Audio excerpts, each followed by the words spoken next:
नमस्कार श्रोताओं, स्वागत है आपका कथा संग्रहालय में, जहां हम आपके लिए लेकर आते हैं दिलचस्प किस्से और कहानियां। आज हम आपके लिए लेकर आए हैं मुंशी प्रेमचंद द्वारा लिखित मांगे की घड़ी। यदि आपको हमारी प्रस्तुति अच्छी लगती है तो हमें ज़रूर सब्सक्राइब करें और कमेंट बॉक्स में अपने सुझाव देकर हमारा हौसला ज़रूर बढ़ाएं। तो चलिए शुरू करते हैं। मेरी समझ में आज तक ये बात ना आई कि लोग ससुराल जाते हैं तो इतना ठाट बाट क्यों मनाते हैं। अरे आखिर इसका उद्देश्य क्या होता है?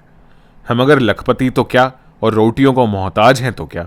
विवाह तो हो ही चुका, अब इस ठाट का हमारे ऊपर क्या असर पड़ सकता है? विवाह के पहले तो उससे कुछ काम निकल सकता है, हमारी संपन्नता बातचीत पक्की करने में कुछ कुछ सहायक हो सकती है। लेकिन जब विवाह हो गया, देवी जी हमारे घर का सारा रहस्य जान गई और निस्संदेह अपने माता पिता से रो रोकर अपने दुर्भाग्य की कथा भी कह सुनाई, तो हमारा ये ठाठ हानि के सिवा लाभ नहीं पहुंचा सकता। फटे हालों को देखकर संभव है हमारी सास जी को कुछ दया आ जाती और विदाई के बहाने कोई माकूल रकम हमारे हाथ लग जाती। ये ठाठ देखकर तो वह अवश्य ही समझेंगी कि अब इसका सितारा चमक उठा है, जरूर कहीं ना कहीं से माल मार लाया है। उधर नाई और कहार इनाम के लिए बड़े बड़े मुंह फैलाएंगे, वो अलग।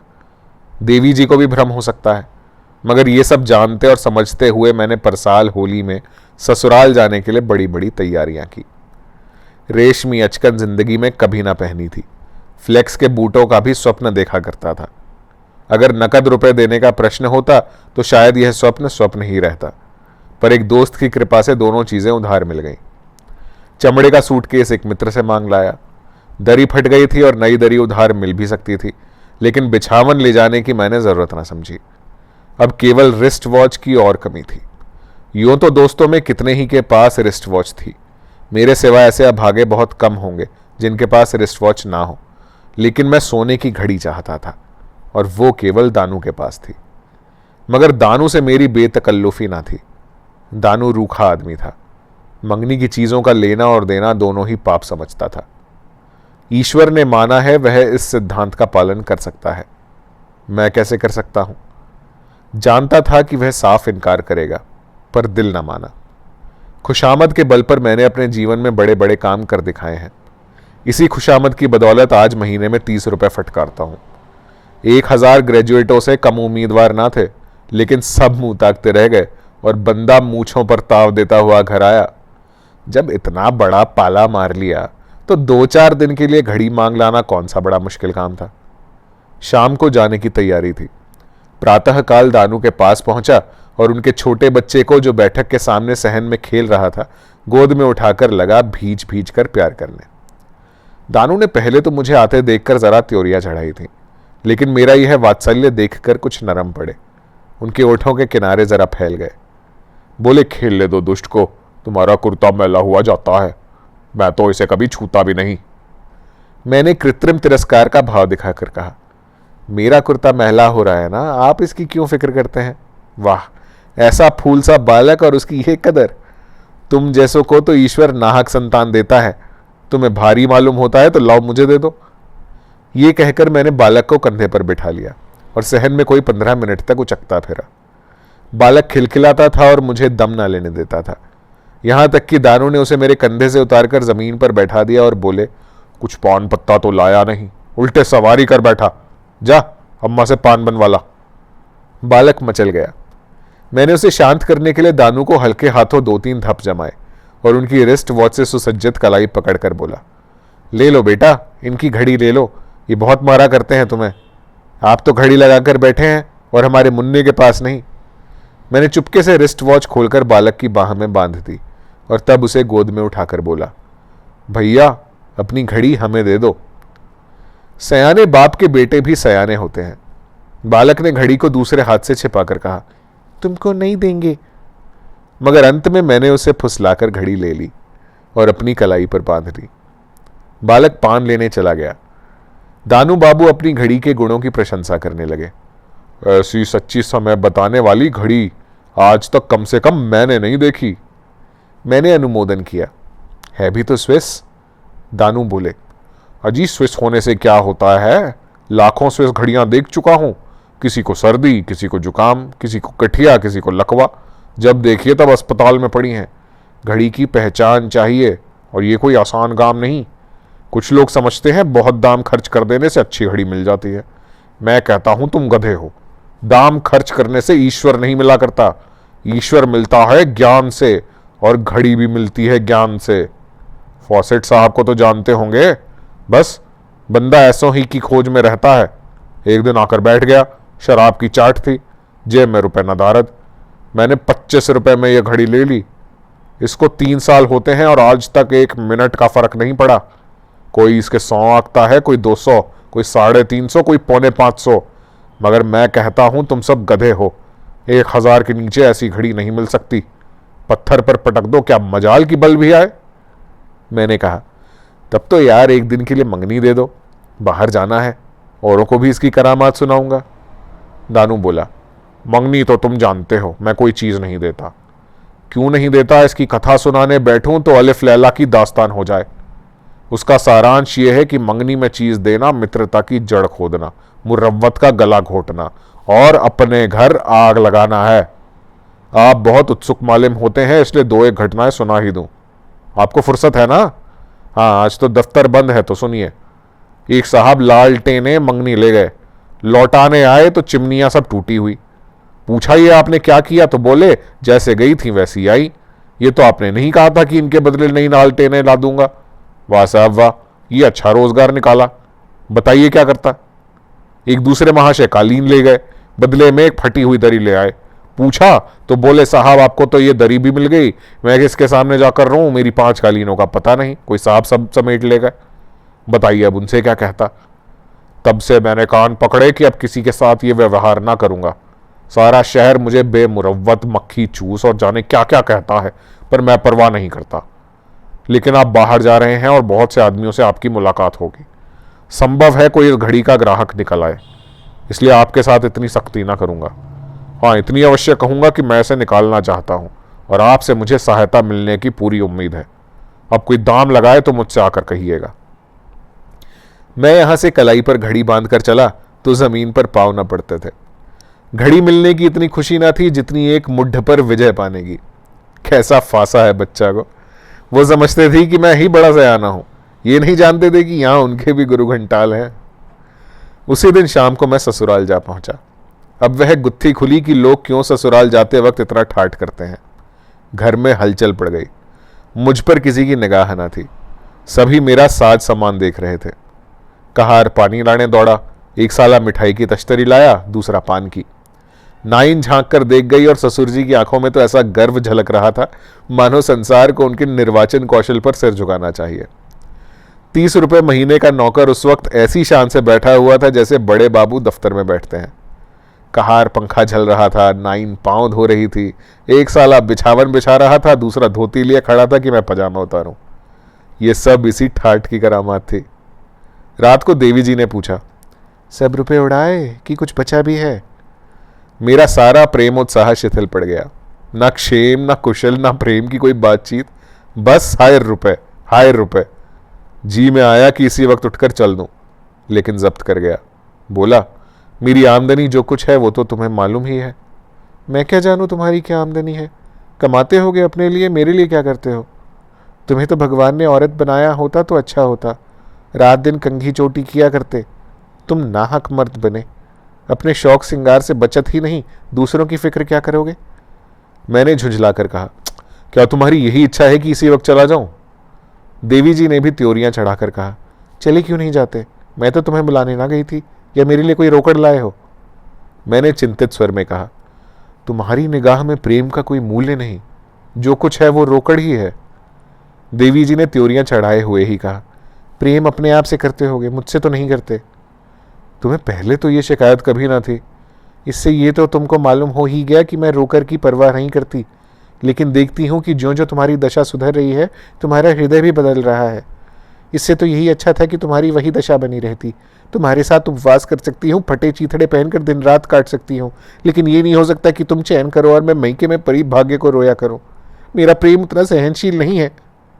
सालों और नौकरों ने मेरा जो आदर सम्मान किया था, उसे देखकर मैं अपने ठाठ पर फूला न समाया था। अब यहां मेरी जो अवहेलना हो रही थी, उसे देखकर मैं पछता रहा था कि व्यर्थ ही स्वांग भरा। अगर साधारण कपड़े पहने रोनी सूरत बनाए आता तो बाहर वाले चाहे अनादर ही करते, लेकिन देवी जी तो प्रसन्न रहती। पर अब तो भूल हो गई थी। देवी जी की बातों पर मैंने गौर किया तो मुझे उनसे सहानुभूति हो गई। यदि देवी जी पुरुष होती और मैं उनकी स्त्री, तो क्या मुझे ये किसी तरह भी सही होता कि वह तो छैला बनी घूमे और मैं पिंजरे में बंद दाने और पानी को तरसूं? चाहिए ये था कि देवी जी से सारा रहस्य कह सुनाता, पर आत्मगौरव ने इसे किसी तरह स्वीकार न किया। स्वांग भरना सर्वथा अनुचित था, लेकिन पर्दा खोलना तो भीषण पाप था। आखिर मैंने फिर उसी खुशामद से काम लेने का निश्चय किया जिसने इतने कठिन अवसरों पर मेरा साथ दिया था। प्रेम पुलकित कंठ से बोला, प्रिय, सच कहता हूं, मेरी दशा अब भी वही है, लेकिन तुम्हारे दर्शनों की इच्छा इतनी बलवती हो गई थी कि उधार कपड़े लिए, यहां तक कि अभी सिलाई भी नहीं दी। फटे हालों आते संकोच होता था कि सबसे पहले तुमको दुख होगा और तुम्हारे घर वाले भी दुखी होंगे। अपनी दशा जो कुछ है वो तो है ही, उसका ढिंडोरा पीटना तो और भी लज्जा की बात है। देवी जी ने कुछ शांत होकर कहा, तो उधार लिया? और नकद कहाँ धरा था? घड़ी भी उधार ली? हाँ, एक जान पहचान की दुकान से ले ली। कितने की है? बाहर किसी ने पूछा होता तो मैंने 500 रुपए से कौड़ी कम न बताया होता, लेकिन यहां मैंने 25 रुपए बताया। तब तो बड़ी सस्ती मिल गई। और नहीं तो मैं फंसता ही क्यों? इसे मुझे देते जाना। ऐसा जान पड़ा मेरे शरीर में रक्त हिरण आ रहा, सारे अवयव निस्पंद हो गए। इनकार करता हूं तो नहीं बचता, स्वीकार करता हूं तो भी नहीं बचता। आज प्रातः काल यह घड़ी मंगनी पाकर मैं फूलाना समाया था। इस समय वह ऐसी मालूम हुई मानो कौड़ियाला गेंडली मारे बैठा हो। बोला, तुम्हारे लिए कोई अच्छी घड़ी ले लूंगा। जी नहीं, माफ कीजिए, आप ही अपने लिए दूसरी घड़ी ले लीजिएगा, मुझे तो यही अच्छी लगती है। कलाई पर बांधे रहूंगी, जब जब इस पर आंखें पड़ेंगी तुम्हारी याद आएगी। देखो, तुमने आज तक मुझे फूटी कौड़ी भी कभी नहीं दी, अब इनकार करोगे तो फिर कोई चीज ना मांगूंगी। देवी जी के कोई चीज ना मांगने से मुझे किसी विशेष हानि का भय ना होना चाहिए था, बल्कि उनके इस विराग का स्वागत करना चाहिए था। पर ना जाने क्यों मैं डर गया। कोई ऐसी युक्ति सोचने लगा कि वह राजी हो जाए और घड़ी भी ना देनी पड़े। बोला, घड़ी क्या चीज है, तुम्हारे लिए जान हाजिर है प्रिया, लाओ तुम्हारी कलाई पर बांध दूं। लेकिन बात यह है कि वक्त का ठीक ठीक अंदाज ना होने से कभी कभी दफ्तर पहुंचने में देर हो जाती है और व्यर्थ की फटकार सुननी पड़ती है। घड़ी तुम्हारी है, किंतु जब तक दूसरी घड़ी ना ले लूं इसे मेरे पास रहने दो। मैं बहुत जल्द कोई सस्ते दामों की घड़ी अपने लिए ले लूंगा और तुम्हारी घड़ी तुम्हारे पास भेज दूंगा। इसमें तो तुम्हें कोई आपत्ति ना होगी। देवी जी ने अपनी कलाई पर घड़ी बांधते हुए कहा, राम जाने तुम बड़े चकमेबाज हो, बातें बनाकर काम निकालना चाहते हो। यहाँ ऐसी कच्ची गोलियां नहीं खेली हैं। यहाँ से जाकर 2-3 दिन में दूसरी घड़ी ले लेना, 2-4 दिन जरा देर सवेरे दफ्तर चले जाना। अब मुझे और कुछ कहने का साहस नहीं हुआ। कलाई से घड़ी के जाते ही हृदय पर चिंता का पहाड़ सा बैठ गया। ससुराल में 2 दिन रहा, पर उदास और चिंतित। दानू बाबू को क्या जवाब दूंगा, ये प्रश्न किसी गुप्त वेदना की भांति चित्त को मसोसता रहा। घर पहुंचकर जब मैंने सजल नेत्र होकर दानू बाबू से कहा कि घड़ी तो कहीं खो गई, तो खेद या सहानुभूति का एक शब्द भी मुंह से निकालने के बदले उन्होंने बड़ी निर्दयता से कहा, इसलिए मैं तुम्हें घड़ी ना देता था। आखिर वही हुआ जिसकी मुझे शंका थी। मेरे पास वो घड़ी 3 साल रही, एक दिन भी इधर उधर ना हुई। तुमने 3 दिन में वारा न्यारा कर दिया। आखिर कहाँ गए थे? मैं तो डर रहा था कि दानू बाबू ना जाने कितनी घुड़कियां सुनाएंगे। उनकी है क्षमाशीलता देखकर मेरी जान में जान आई। बोला, जरा ससुराल चला गया था। तो भाभी को लेवा लाए? जी, भाभी को लेवा लाता, अपनी गुजर होती ही नहीं, भाभी को लेवा लाता। आखिर तुम इतना कमाते हो, क्या करते हो? कमाता क्या हूं, अपना सर, 30 रुपए महीने का नौकर हूं। तो 30 खर्च कर डालते हो। क्या 30 रुपए मेरे लिए बहुत है? जब तुम्हारी कुल आमदनी 30 रुपए है तो ये सब अपने ऊपर खर्च करने का तुम्हें अधिकार नहीं है। बीवी कब तक मैके में पड़ी रहेगी? जब तक और तरक्की नहीं होती तब तक मजबूरी है। किस बिरते पर बुलाऊं? और तरक्की 2-4 साल ना हो तो? ये तो ईश्वर ही ने कहा है, इधर तो ऐसी आशा नहीं है। शाबाश, तब तो तुम्हारी पीठ ठोकनी चाहिए। और कुछ काम क्यों नहीं करते? सुबह को क्या करते हो? सारा वक्त नहाने धोने खाने पीने में निकल जाता है। भाई फिर दोस्तों से मिलना जुलना भी तो है। तो भाई तुम्हारा रोग असाध्य है। ऐसे आदमी के साथ मुझे लेश मात्र भी सहानुभूति नहीं हो सकती। आपको मालूम है मेरी घड़ी 500 रुपए की थी। सारे रुपए आपको देने होंगे। आप अपने वेतन में से 15 रुपए महीना मेरे हवाले रखते जाइए। इस प्रकार 2.5 साल में मेरे रुपए पट जाएं तो खूब जी खोलकर दोस्तों से मिलिएगा। समझ गए ना? मैंने 50 रुपए छोड़ दिए हैं, इससे अधिक रियायत नहीं कर सकता। 15 रुपए में मेरा गुजर कैसे होगा? गुजर तो लोग 5 रुपए में भी करते हैं और 500 रुपए में भी। इसकी ना चलाओ, अपनी सामर्थ्य देख लो। दानू बाबू ने जिस निष्ठुरता से ये बातें की, उससे मुझे विश्वास हो गया कि अब इनके सामने रोना धोना व्यर्थ है। ये अपनी पूरी रकम लिए बिना ना मानेंगे। घड़ी अधिक से अधिक 200 रुपए की थी, लेकिन इससे क्या होता है? उन्होंने तो पहले ही उसका दाम बता दिया था। अब उस विषय पर मीन मेष विचार करने का मुझे साहस कैसे हो सकता था? किस्मत ठोक कर घर आया। ये विवाह करने का मजा है। उस वक्त कैसे प्रसन्न थे, मानो चारों पदार्थ मिले जा रहे थे। अब नानी के नाम को रो। घड़ी का शौक चल रहा था, उसका फल भोगो। ना घड़ी बांध कर जाते तो ऐसी कौन सी किरकिरी हुई जाती थी। मगर तब तुम किसकी सुनते थे? देखें 15 रुपए में कैसे गुजर करते हो। 30 रुपए में तो तुम्हारा पूरा ना पड़ता था, 15 रुपए में क्या बुना लोगे। इन्हीं चिंताओं में पड़ा पड़ा मैं सो गया। भोजन करने की भी सुधि ना रही। जरा सुन लीजिए कि 30 रुपए में कैसे गुजर करता था। 20 रुपए तो होटल को देता था, 5 रुपए नाश्ते का खर्च था, और बाकी 5 रुपए में पान, सिगरेट, कपड़े, जूते, सब कुछ। मैं कौन राजसी ठाठ से रहता था? ऐसी कौन सी फिजूल खर्ची करता था कि अब खर्च में कमी करता? मगर दानू बाबू का कर्ज तो चुकाना ही था। रोकर चुकाता या हंसकर। एक बार जी में आया कि ससुराल में जाकर घड़ी उठा लूं, लेकिन दानू बाबू से कह चुका था कि घड़ी खो गई। अब घड़ी लेकर आऊंगा तो ये मुझे झूठा और लबाड़िया समझेंगे। मगर क्या मैं ये नहीं कह सकता कि मैंने समझा था कि घड़ी खो गई, ससुराल गया तो उसका पता चल गया, मेरी बीवी ने उड़ा दी थी। हाँ, ये चाल अच्छी थी, लेकिन देवी जी से क्या बहाना करूंगा? उसे कितना दुख होगा। घड़ी पाकर कितनी खुश हो गई थी। अब जाकर घड़ी छीन लाऊं तो शायद फिर मेरी सूरत भी ना देखे। हाँ, ये हो सकता था कि दानू बाबू के पास जाकर रोता। मुझे विश्वास था कि आज क्रोध में उन्होंने चाहे जितनी ही निष्ठुरता दिखाई हो, लेकिन 2-4 दिन के बाद जब उनका क्रोध शांत हो जाए और मैं जाकर उनके सामने रोने लगूं तो उन्हें अवश्य दया आ जाएगी। बचपन की मित्रता हृदय से नहीं निकल सकती। लेकिन मैं इतना आत्मगौरव शून्य ना था और ना हो सकता था। मैं दूसरे ही दिन एक सस्ते होटल में उठ गया। यहां 12 रुपए में ही प्रबंध हो गया। सुबह को दूध और चाय से नाश्ता करता था, अब छटांक भर चनों पर बसर होने लगी। 12 रुपए तो यूं बचे।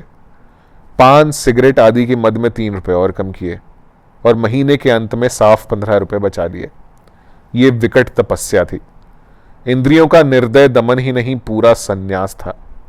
पर जब मैंने ये 15 रुपए ले जाकर दानू बाबू के हाथ में रखे तो ऐसा जान पड़ा कि मानो मेरा मस्तक ऊंचा हो गया है।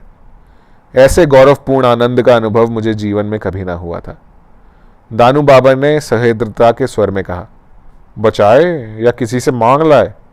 बचाया है भाई, मांगता किससे? कोई तकलीफ तो नहीं हुई? कुछ नहीं, अगर कुछ तकलीफ हुई भी तो इस वक्त भूल गई।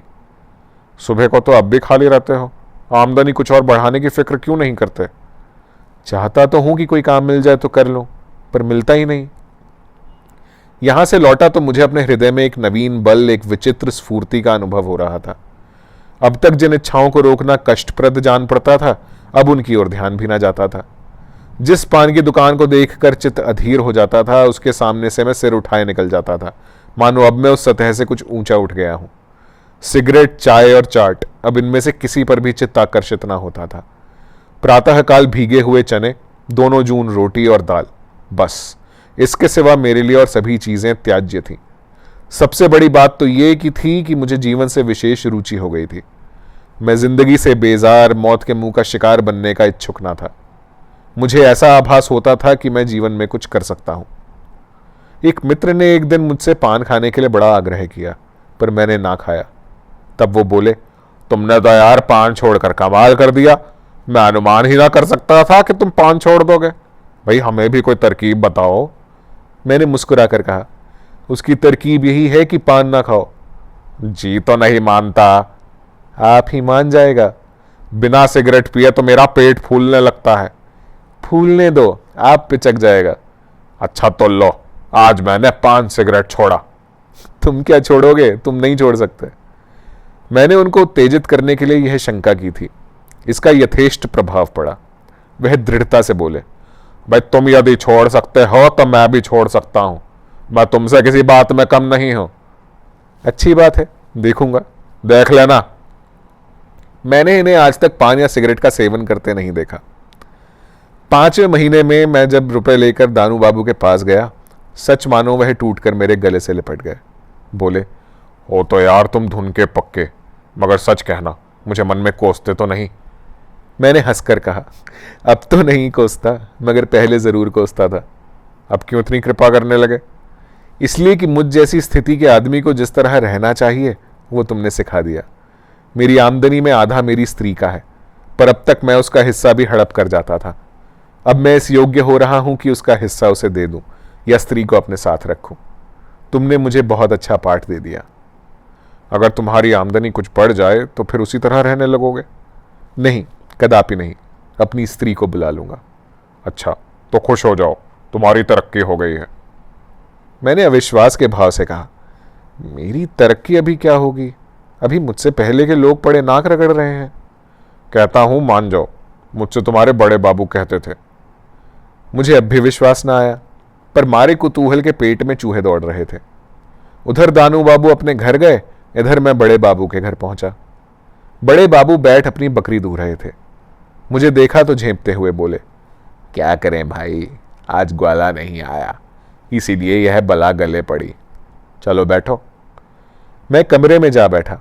बाबूजी भी कोई आधे घंटे के बाद हाथ में गुड़गुड़ी लिए निकले और इधर उधर की बातें करते रहे। आखिर मुझसे रहा ना गया। बोला, मैंने सुना है मेरी कुछ तरक्की हो गई है। बड़े बाबू ने प्रसन्न मुख होकर कहा, हाँ भाई, हुई तो है। तुमसे दानू बाबू ने कहा होगा।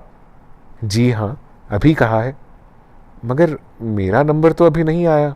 तरक्की कैसे हुई? ये ना पूछो, अफसरों की निगाह चाहिए, नंबर संबर कौन देखता है। लेकिन आखिर मुझे किसकी जगह मिली? अभी कोई तरक्की का मौका भी तो नहीं। कह दिया, भाई अफसर लोग सब कुछ कर सकते हैं। साहब एक दूसरी मत से तुम्हें 15 रुपए महीना देना चाहते हैं। दानू बाबू ने साहब से कहा सुना होगा। किसी दूसरे का हक मारकर तो मुझे ये रुपए नहीं दिए जा रहे हैं ना? नहीं, ये बात नहीं है, मैं खुद इसे मंजूर ना करता। महीना गुजरा, मुझे 45 रुपए मिले, मगर रजिस्टर में मेरे नाम के सामने वही 30 रुपए लिखे थे। बड़े बाबू ने अकेले बुलाकर मुझे रुपए दिए और ताकीद कर दी कि किसी से कहना मत, नहीं दफ्तर में बावेला मच जाएगा। साहब का हुक्म है कि यह बात गुप्त रखी जाए। मुझे संतोष हो गया कि किसी सहकारी का गला घोंट कर मुझे रुपए नहीं दिए गए। खुश खुश रुपए लेकर सीधा दानू बाबू के पास पहुंचा। वह मेरी बाछें खिली देखकर बोले, मार लाए तरक्की, क्यों? हाँ यार, रुपए तो 15 मिले, लेकिन तरक्की नहीं हुई, किसी और मत से दिए गए हैं। तुम्हें रुपए से मतलब, चाहे किसी मत से मिले। तो अब बीवी को लेने जाओगे ना? नहीं, अभी नहीं। तुमने तो कहा था आमदनी बढ़ जाएगी तो बीवी को लाऊंगा, अब क्या हो गया? मैं सोचता हूं पहले रुपए पटा दूं, अब से 30 रुपए महीना देता जाऊंगा। साल भर में पूरे रुपए पट जाएंगे, तब मुक्त हो जाऊंगा। दानू बाबू की आंखें सजल हो गईं। मुझे आज अनुभव हुआ कि उनकी इस कठोर आकृति के नीचे कितना कोमल हृदय छिपा हुआ था। बोले, नहीं, अब की मुझको कुछ मत दो, रेल का खर्च पड़ेगा, वो कहां से दोगे? जाकर अपनी स्त्री को ले आओ। मैंने दुविधा में पड़कर कहा, यार अभी ना मजबूर करो, शायद किश्त ना अदा कर सकूं तो। दानू बाबू ने मेरा हाथ पकड़कर कहा, तो कोई हर्ज नहीं। सच्ची बात यह है कि मैं अपनी घड़ी के दाम पा चुका। मैंने तो उसके 25 रुपए ही दिए थे, उस पर 3 साल काम ले चुका था। मुझे तुमसे कुछ ना लेना चाहिए था, अपनी स्वार्थपरता पर लज्जित हूं। मेरी आंखें भी भर आईं। जी में तो आया घड़ी का सारा रहस्य कह सुनाऊं, लेकिन जब्त कर गया। गदगद कंठ से बोला, नहीं दानू बाबू, मुझे रुपए अदा कर लेने दो। आखिर तुम उस घड़ी को 4-5 सौ में बेच लेते या नहीं? मेरे कारण तुम्हें इतना नुकसान क्यों हो? भाई अब घड़ी की चर्चा ना कहो, ये बताओ कब जाओगे? अरे तो पहले रहने का तो ठीक कर लूं। तुम जाओ, मैं मकान का प्रबंध कर रखूंगा। मगर मैं 5 रुपए से ज्यादा किराया ना दे सकूंगा। शहर से जरा हटकर मकान सस्ता मिल जाएगा। अच्छी बात है, मैं सब ठीक कर रखूंगा। किस गाड़ी से लौटोगे? यह भी क्या मालूम, विदाई का मामला है, साइट बने या ना बने, या लोग एक आध दिन रोक ही लें। तुम इस झंझ में क्यों पड़ोगे? मैं 2-4 दिन में मकान ठीक करके चला जाऊंगा। जी नहीं, आप आज जाइए और कल आइए। तो उतरूंगा कहाँ? मैं मकान ठीक कर लूंगा, मेरा आदमी तुम्हें स्टेशन पर मिलेगा। मैंने बहुत हील हवाले किए पर उस भले आदमी ने एक ना सुनी। उसी दिन मुझे ससुराल जाना पड़ा। मुझे ससुराल में 3 दिन लग गए। चौथे दिन पत्नी के साथ चला। जी में डर रहा था कि कहीं दानू ने कोई आदमी ना भेजा हो तो कहाँ उतरूंगा, कहाँ को जाऊंगा। आज चौथा दिन है। उन्हें इतनी क्या गरज पड़ी है कि बार बार स्टेशन पर अपना आदमी भेजे। गाड़ी में सवार होते समय इरादा हुआ कि दानू को तार से अपने आने की सूचना दे दूं, लेकिन बाहर आने का खर्च था, इससे हिचक गया। मगर जब गाड़ी बनारस पहुंची तो देखता हूं कि दानू बाबू स्वयं कोट हैट लगाए 2 कुलियों के साथ खड़े हैं। मुझे देखते ही दौड़े और बोले, ससुराल की रोटियां बड़ी प्यारी लग रही थी क्या? 3 दिन से रोज दौड़ रहा हूं, जुर्माना देना पड़ेगा। देवी जी सिर से पांव तक चादर ओढ़े गाड़ी से उतरकर प्लेटफॉर्म पर खड़ी हो गई थी। मैं चाहता था जल्दी से गाड़ी में बैठकर यहां से चल दूं। घड़ी उनकी कलाई पर बंधी हुई थी। मुझे डर लग रहा था कि कहीं उन्होंने हाथ बाहर निकाला और दानू की निगाह घड़ी पर गई तो बड़ी झेप होगी। मगर तकदीर का लिखा कौन टाल सकता है।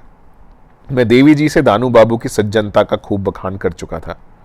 अब जो दानू उसके समीप आकर संदूक उठाने लगे तो देवी जी ने दोनों हाथों से उन्हें नमस्कार किया। दानू ने उनकी खलाई पर घड़ी देख ली।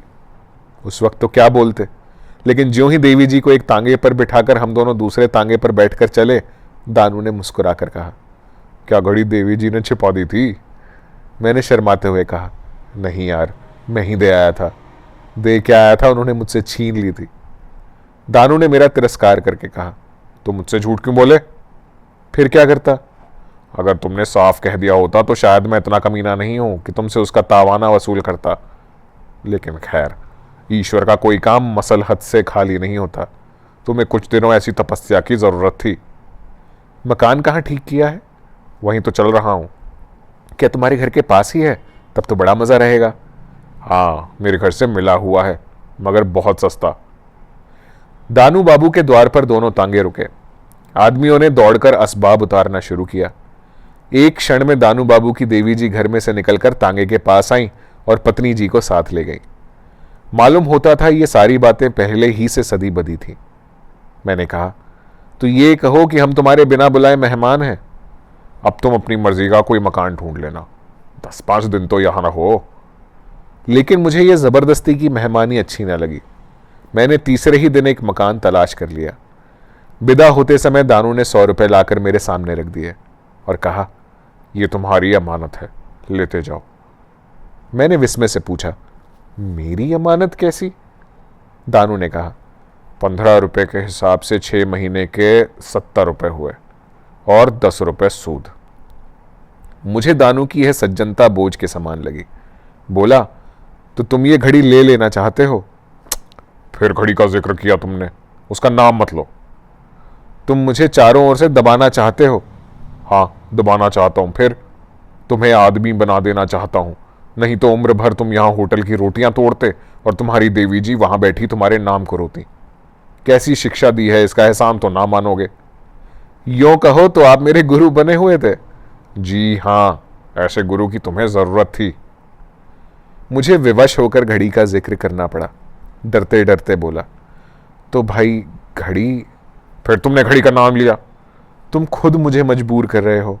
वो मेरी ओर से भावज को उपहार है। और ये 100 रुपए मुझे उपहार मिले हैं? जी हां, ये इम्तिहान में पास होने का इनाम है। तब तो डबल उपहार लिया है। तुम्हारी तकदीर ही अच्छी है, क्या करूं। मैं रुपए यों ना लेता था, पर दानू ने मेरी जेब में डाल दिए। लेने पड़े। इन्हें मैंने सेविंग बैंक में जमा कर दिया।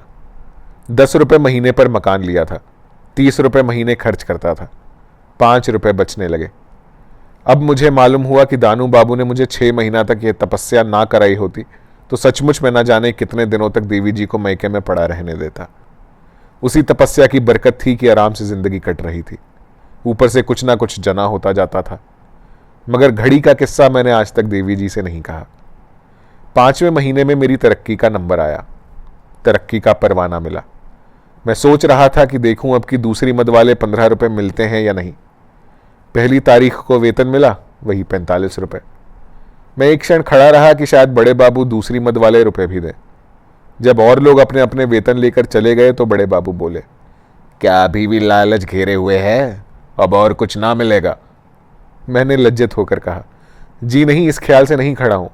साहब ने इतने दिनों तक परवरिश की, ये क्या थोड़ा है? मगर कम से कम इतना तो बता दीजिए कि किस्मत से ये रुपया दिया जाता था। बड़े बाबू बोले, पूछकर क्या करोगे? कुछ नहीं, यूं ही जानने को जी चाहता है। जाकर दानू बाबू से पूछो। दफ्तर का हाल दानू बाबू क्या जान सकते हैं? नहीं, ये हाल वही जानते हैं। मैंने बाहर आकर एक तांगा किया और दानू के पास पहुंचा। आज पूरे 10 महीने के बाद मैंने तांगा किराए पर किया। इस रहस्य को जानने के लिए मेरा दम घुट रहा था। दिल में तय कर लिया था कि अगर बचा ने यह षड्यंत्र रचा होगा तो बुरी तरह खबर लूंगा। आप बगीचे में टहल रहे थे, मुझे देखा तो घबरा कर बोले, कुशल तो है, कहां से भागे आते हो? मैंने कृत्रिम क्रोध दिखाकर कहा, मेरे यहां तो कुशल है, लेकिन तुम्हारी कुशल नहीं है। क्यों भाई, क्या अपराध हुआ है? आप बतलाइए कि 5 महीने तक मुझे जो 15 रुपए वेतन के ऊपर से मिलते थे वो कहां से आते थे? तुमने बड़े बाबू से नहीं पूछा? तुम्हारे दफ्तर का हाल मैं क्या जानूं? मैं आजकल दानू से बेतकल्लुफ हो गया था। बोला, देखो दानू, मुझसे उड़ोगे तो अच्छा ना होगा। क्यों ना हक मेरे हाथों पिटोगे?